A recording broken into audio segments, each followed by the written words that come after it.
پنجپیری فرقے کے بارے میں بتایا. پنجپیری کوئی فرقہ نہیں ہے بھائی, پہلے اتنے سارے فرقے مارکیٹ میں ہیں. پنجپیری حضرات میں بہت ساری قسمیں پائی جاتی ہیں. معتدل بھی ہیں, متشدد بھی ہیں. جو معتدل ہیں وہ بالکل ٹھیک ہیں, جو متشدد ہیں تو چاہے وہ یہاں ہو یا وہاں ہو. تو وہ غیر پنجپیری متشدد بھی غلط ہے, پنجپیری متشدد بھی غلط, اور معتدل میں غیر پنجپیری بھی ٹھیک ہے اور پنجپیری بھی کیا ہے, ٹھیک ہے. کے پی کے میں علماء پنجپیر سے ملا ہوں تو مجھے تو نہیں لگا کہ ان کے اور ہمارے عقائد میں, علماء دیوبند کے عقائد میں کوئی فرق ہو. تو بڑے بڑے علماء گزرے ہیں. میں پنجپیری نہیں ہوں, پہلے بتا دوں. میرا وہی عقیدہ ہے جو المحند المفند میں لکھا ہوا ہے, لیکن یہ ہمارے یہاں غلو بہت زیادہ ہو رہا ہے بہت سی چیزوں میں.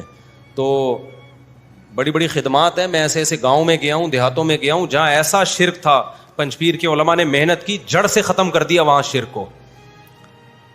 تو بھائی جب کام بھی تو دیکھو نا, اگر کچھ نیگیٹو کام ہے تو پازیٹو بھی تو ہیں. ہم جب مخالفت پہ آتے ہیں تو بس ہر چیز کی ہماری عادت ہے کہ دھجیاں اڑا دیں.